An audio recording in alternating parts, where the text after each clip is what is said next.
Alors nous pouvons maintenant passer au point 4 et dernier point de notre ordre du jour qui concerne la présentation du plan d'action court et moyen terme. Eh bien Fabienne, si vous voulez nous donner les perspectives financières de 2020 et peut-être au-delà.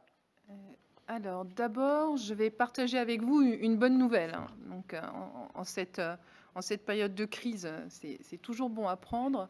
Donc, cette bonne nouvelle, c'est que le barème de cotisation va évoluer en 2020 et que la partie de cotisation pour les entreprises intermédiaires, entre 250 millions et 1 milliard d'euros, va avoir maintenant plus de progressivité, puisque là, il y avait un gap qui était fait de façon importante sur une catégorie large d'entreprises. Donc ça, vraiment, le réseau France et toute l'équipe du Global Compact France a vraiment beaucoup œuvré pour obtenir ça, et on est vraiment très content de pouvoir l'avoir obtenu. Et puis donc un grand bravo à tous ceux qui ont œuvré, un grand merci, et en particulier à Jean-Pascal Tricoire qui a mené aussi un peu ce combat au sein du board. Voilà, donc une bonne nouvelle pour 2020 sur la partie cotisation. Des perspectives un peu plus délicates sur la partie financière 2020, puisqu'on a commencé à faire une petite évaluation de l'impact de la crise Covid-19 sur nos finances. Et donc, on s'aperçoit déjà à mi-mai que notre taux de recouvrement de cotisation est largement en retard par rapport à notre niveau habituel. Alors, ce n'est pas seulement une conséquence économique, hein, même si il y aura certainement des cas à étudier.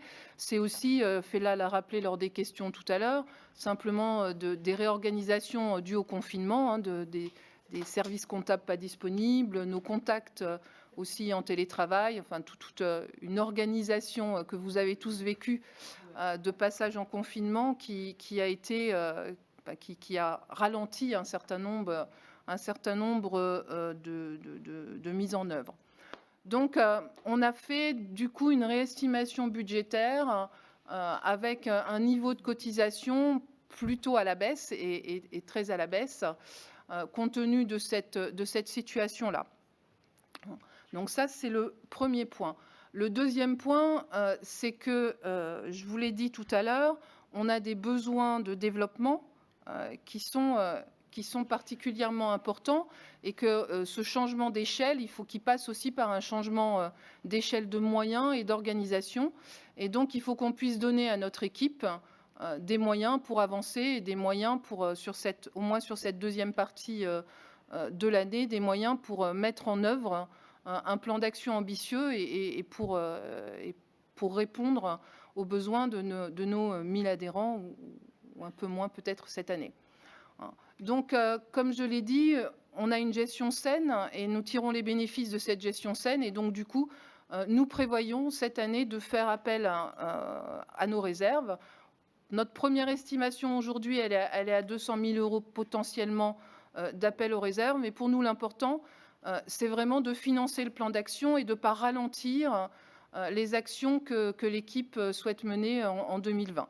Et donc, du coup, cette notion de réserve va vraiment nous aider, cette gestion saine va nous aider à maintenir notre rythme de développement en 2020. Voilà, André, ce que j'avais à dire pour 2020. Bien, merci beaucoup Fabienne. Et là, il y a d'autres points à préciser sur ces perspectives. Oui, pour les points que nous avons travaillés en lien avec le bureau et l'équipe. Alors, je vais en profiter d'abord pour vous donner des nouvelles de notre équipe. Évidemment, nous avons été, comme tout le monde, confinés dès le 16 mars. En lien avec le bureau et notre président, il y a eu un choix qui a été fait de ne pas recourir au chômage partiel.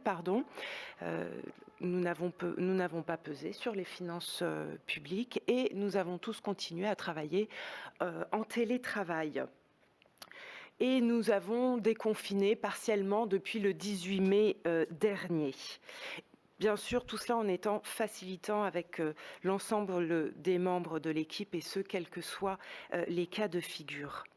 Alors, pour nous, ça a été un moment avec l'équipe de pouvoir, une opportunité de nous reposer sur le long terme, sur notre stratégie. On en a profité pour créer un webinaire de prospection. Nous sommes en train de réaliser que il y a de plus en plus d'intérêt des entreprises pour la RSE et que le Global Compact n'est pas suffisamment connu. Donc, dès le mois de juin, nous allons proposer mensuellement un webinaire que nous allons diffuser sur LinkedIn, sur l'ensemble des réseaux sociaux et que nous vous invitons à faire connaître pour nous permettre de nous mettre en lien et de parler du Global Compact. Nous avons travaillé sur un cahier des charges d'un trophée ODD. Nous avons aussi travaillé sur l'interne. On s'est doté d'une charte interne pour les fournisseurs. Nous avons revu tout le parcours de l'adhérent pour l'améliorer et nous avons réfléchi aux axes de régionalisation. Ça, c'est pour le long terme.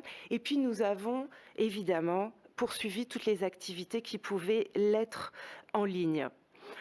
Ce qui est essentiel, et c'est vraiment le point que souligne à la fois le bureau et ce que vit tout le monde, c'est que nous avons un virage numérique à prendre.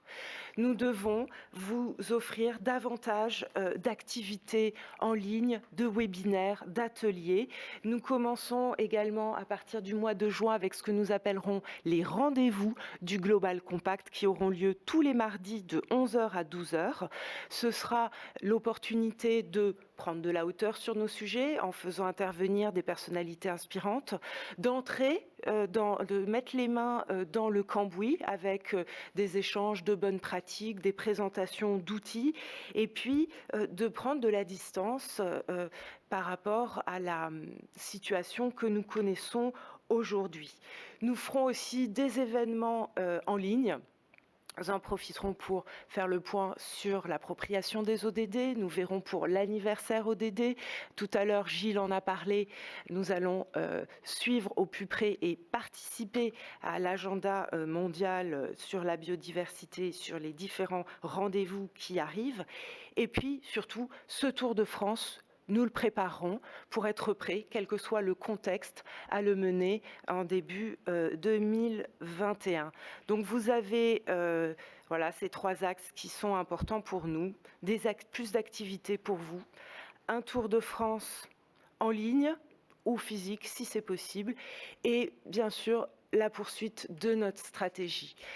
J'en profite pour vraiment remercier les membres de l'équipe du Global Compact qui ont fait preuve d'une adaptation très forte dans cette période, et je pense comme l'ensemble d'entre nous, mais il faut le saluer, il faut le savoir. Ça n'est pas toujours simple, c'est un peu ce qu'on vit tous, mais on montre il me montre que l'on peut s'adapter, et c'est très, très plaisant, cette résilience qu'on découvre en chacun de nous. Voilà, Monsieur le Président, pour nos perspectives à court et moyen terme. Merci beaucoup, Fela. Je ne sais pas si nous aurions des questions sur ce plan d'action. Ah oui, il y a bien des questions aux intervenants. Fela, je vous repasse la parole. Alors, première question de ADO, une entreprise que l'on salue, qui nous a rejoint récemment. Quel est le point sur les partenariats que Global Compact France noue avec d'autres initiatives? Alors, il y en a beaucoup, donc ce serait long de vous le dire, mais nous sommes, je vois que vous faites mention de la plateforme biodiversité. Nous soutenons l'initiative Act for Nature International qui est portée par EPE et qui a vocation à engager les grandes entreprises françaises sur la protection et la défense de la biodiversité. Nous soutenons aussi une initiative qui est portée par l'organisme français de la biodiversité qui est Act for Nature France, entreprise engagée pour la nature. Nous sommes en lien évidemment avec toutes les initiatives que porte le siège, donc les SBT en fait partie. Et pour en avoir le panorama, je vous invite à nous contacter pour qu'on fasse un point sur ces différents partenariats. Voilà, fait là. Question suivante, si vous voulez bien. Question suivante qui nous vient de notre adhérent Valus, de Jérôme Badi. Est-ce que le siège fait des transferts financiers vers les associations locales pour les soutenir en cas de baisse des ressources? Est-ce que le transfert de siège peut diminuer le cas échéant? Merci. Si vous le permettez, c'est pour moi. Comme tu veux, moi je veux bien répondre aussi. Alors, ce qui est prévu, bon, déjà, en temps normal, le siège, dans les fonds que nous renvoyons au siège, parce qu'il s'agit de fonds qui appartiennent aussi bien au siège qu'au Global Compact France, il faut être transparent avec ça. Sur les fonds que nous renvoyons au siège, il y a déjà 5% qui sont dédiés aux autres réseaux locaux en émergence. Donc, beaucoup de réseaux locaux, notamment en Afrique, en Amérique latine et en Asie, qui sont en train de se constituer. Ces fonds financiers sont destinés à les soutenir. Le siège aujourd'hui, alors concernant la situation actuelle, le siège aujourd'hui, comme tout le monde, je pense, n'a pas encore arrêté de position claire, parce qu'il faut que chacun des réseaux locaux, comme le nôtre, puisse avoir une vision sur l'année. Donc, il n'y a pas encore de choses qui nous ont été communiquées sur les modalités de transfert, sur un soutien qui serait plus fort, même si intuitivement, ça semble évident qu'il va falloir aider les réseaux les plus faibles et qu'on va être évidemment considéré, et on sera ravis d'être un réseau en bonne santé. Donc sur ça, on vous tiendra informé. Ensuite, il y a une... Je continue, Monsieur le Président. Oui. Il y a une question qui nous est posée sur « Pouvez-vous préciser les barèmes de cotisation en vue de 2021 ?» Vous me posez une colle énorme. Je vous invite juste à retenir ce que notre trésorière... Ah, notre trésorière. En 2021, on les a pas eus, tout simplement. Oui. On peut pas les préciser puisque le siège ne les a pas communiqués. Donc, autant, je pense qu'on les aura. Alors cette année, on les a eu particulièrement tard. On les a eu plutôt en début 2020 qu'en fin 2019. Ce qui, comme nous, on commence l'appel de nos cotisations plutôt fin d'année plutôt que début d'année. Donc cette année, on les a eu un peu tardivement. Donc on ne les aura pas avant la fin de l'année 2020 et peut-être même plutôt début 2021. Donc non, on n'a pas beaucoup d'éléments sur les cotisations à ce jour. Mais je ne crois pas, en tout cas, je ne pense pas qu'il y aura énormément d'évolution compte tenu du contexte général. J'imagine mal une évolution à la hausse. Après, est-ce qu'il y aura des aménagements compte tenu des situations économiques? Je pense que les cotisations, elles sont globales, elles sont globales monde. C'est-à-dire que quel que soit le pays où on est, la cotisation dépend du chiffre d'affaires réalisé. Donc, du coup, c'est difficile après je pense qu'il y aura plutôt des aménagements via des budgets attribués à des réseaux locaux en difficulté qu'un jeu autour des cotisations, mais ça n'est qu'un avis personnel. Voilà, merci Fabienne. Il reste une dernière question double, une longue question. Fais-la. Alors, c'est une question qui nous est posée par notre ami Pierre Monnier, que je salue. Quelle est la stratégie du Global Compact France pour accompagner les entreprises dans l'évaluation du niveau de leur contribution aux ODD? Je vais déjà prendre cette première partie. Donc, la stratégie, elle est simple. On se base sur notre baromètre ODD et sur les demandes qui nous sont faites de la part des entreprises. Donc, les demandes, elles portent sur 2 points. La première, c'est comment mettre en œuvre, et c'est une partie des outils qui ont été développés, toujours sur un premier niveau qui est un niveau de compréhension des ODD. Et il y a une deuxième partie qui nous est demandée sur comment mesurer l'impact. Aujourd'hui, il y a ce que le siège a construit et qui s'appelle Business Reporting on SDGs, qui est un recueil de l'ensemble des indicateurs et qui permettent déjà à une entreprise de pouvoir rendre compte des actions qu'elle a mis en œuvre sur les ODD avec des indicateurs qui sont connus de manière universelle. Il y a beaucoup de travaux en cours sur ces indicateurs. On les accompagne, on les suit pour avoir une vision d'une part et pour faire en sorte qu'il y ait quand même une harmonisation.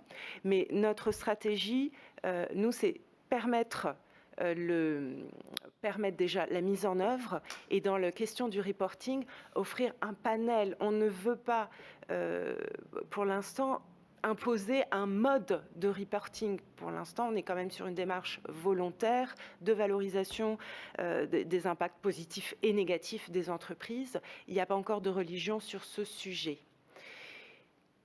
Deuxième question que posait Pierre Monnier au sujet d'un outil qui s'appelle SDG, le SDG Business Manager, qui est un outil qui a été construit par le siège en lien avec Bicorp, un outil qui permet aux entreprises d'avoir une vision pratiquement exhaustive de toutes les actions qu'elles peuvent mettre en œuvre pour contribuer aux ODD.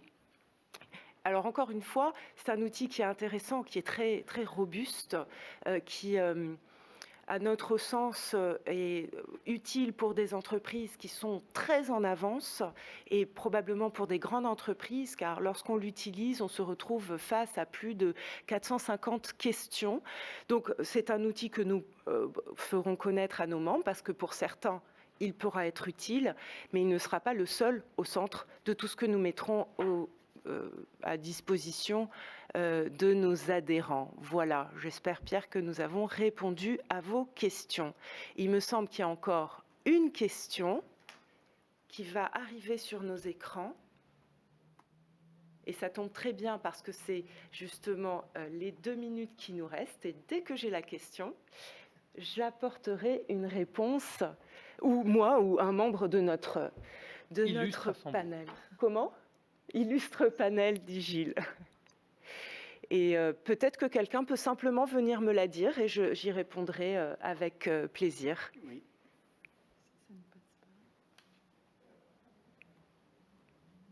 Non. Non. Non. Je ne vois pas. Alors, surtout, restez avec nous. Hein. Et puis, voilà un peu de... C'est notre premier petit problème technique. Il en fallait un pour quand même dire que, bon, c'est la technique. C'est pas un problème. Mais c'est pas un problème.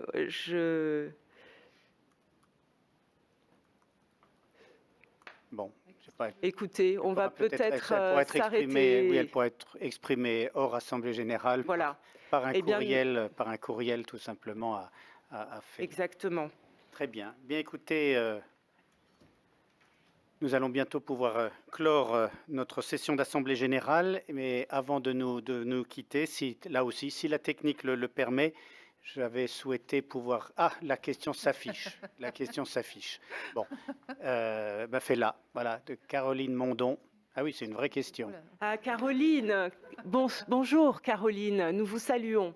Donc l'actualité a démontré combien les supply chains, et vous avez raison, sont les leviers de la mise en place de stratégies responsables en entreprise.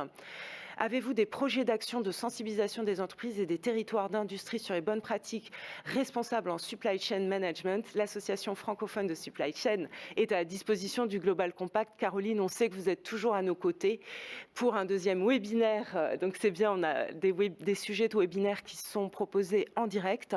Et pour participer au Tour de France, alors effectivement, les supply chains, c'est ce qui a été mis en exergue et ce que disait Monsieur le Président en introduction. C'est un sujet que l'on travaille bien sûr sur les objectifs de développement durable, mais aussi à travers le club droits humains, parce que c'est avant tout une question de risque par rapport aux droits humains.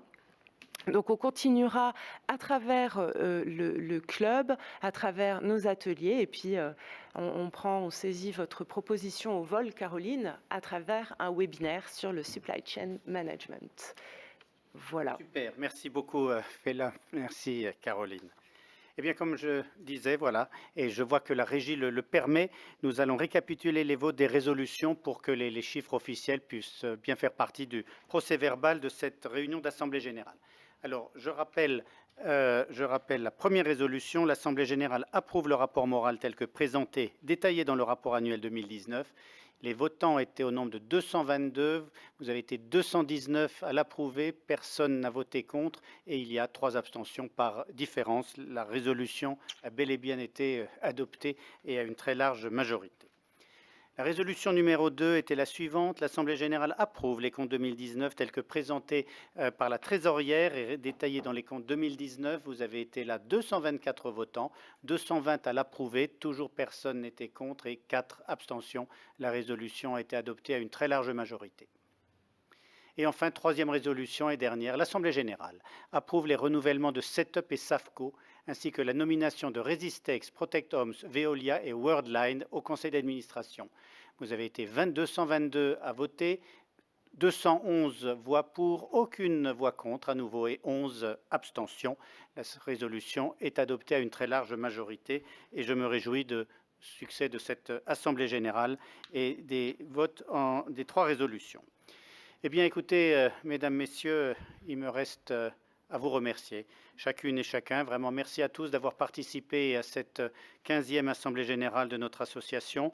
Je remercie les membres du conseil d'administration et je remercie toutes les entreprises et organisations qu'ils représentaient, que vous voyez. Vous allez peut-être en voir affiché sur la slide. Il y a un visuel qui représente la photo de clôture de l'Assemblée générale il y a un an. Voilà, merci à nos partenaires.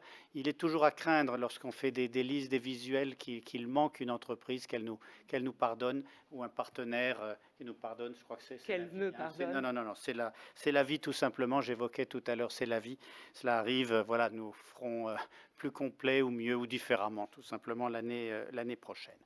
Voilà, je voudrais remercier Felaï Malayen, délégué général, et toute l'équipe de la délégation générale du Global Compact, sans qui rien ne serait possible. C'est facile de le dire, mais c'est vrai que c'est une très belle animation avec beaucoup de dévouement tout au long de l'année. J'espère pouvoir bientôt les retrouver au siège. Ça fait quelque temps que je n'ai pu venir, mais tout simplement parce qu'il est confiné comme dans beaucoup d'entreprises. Voilà, je voudrais enfin vous remercier toutes et tous, et c'est vraiment par votre implication, votre motivation, votre présence dans les territoires, dans toutes les organisations où il s'agit de défendre, de représenter l'association.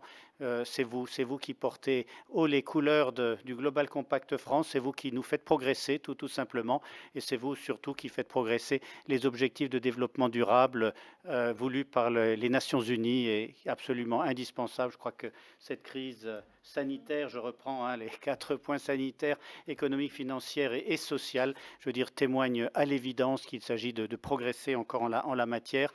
Voilà, le travail ne manque pas, mais on a 10 années d'action, comme nous disait la déléguée générale tout à l'heure. Voilà. Eh bien, écoutez, je déclare close notre session d'Assemblée générale. Je vous salue, présents autour de moi et connectés à distance. Vous êtes nombreux à être connectés. Je vous salue de façon confinée encore et je vous souhaite, avant de pouvoir vous retrouver physiquement, et je m'en réjouirai, je vous souhaite un très bon après-midi. Voilà. Au revoir à toutes et à tous. On ne bouge pas encore.